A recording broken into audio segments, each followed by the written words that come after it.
শুভ পঞ্চমী সবাইকে। আজকে দুর্গাপূজার পঞ্চমী তিথি। আমাদের দেশে ষষ্ঠী পূজার বোধনের পরই দুর্গাপূজার সকল আনুষ্ঠানিকতা আমরা সবসময় দেখে আসছি। পঞ্চমী তিথিতে যে ঘুরতে বের হই তা না সব সময়, কিন্তু আজকে ছুটির দিন ছিল বলে ভাবলাম একটু যাই, বাসার কাছেই ঘুরে আসি। এখানে মেলা বসছে, ভালোই লাগতেছিল, অনেক মানুষজন ছিল মেলায়। মায়ের সাজসজ্জার এখনও অনেক কিছু বাকি ছিল। আর এই যে মেলায় যথারীতি বিভিন্ন রকমের মিষ্টি, লাড্ডু, এই যেটা রসগোল্লা, এটা নাকি বালিশ মিষ্টি নাকি জানি বলে এটাকে। আর এই যে এই রসগোল্লাগুলো অনেক বড় বড় সাইজের ছিল।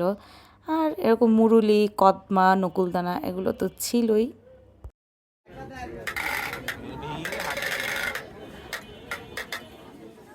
আর এখন যেহেতু ডিজিটাল যুগের মেলায় এই ধরনের ট্রেনও বসছে। আমি ভাবতেছিলাম আমি যখন ছোট ছিলাম দুর্গাপূজার মেলায় তো এরকম কিছু কল্পনাও করতে পারি নাই। যাই হোক, এই যে এখানে ময়রারা মিষ্টি বানাইতেছে আর ওই পাশে লাড্ডুর বুন্দিয়াগুলো ভেজে তুলছে, এখন এগুলো বানাবে।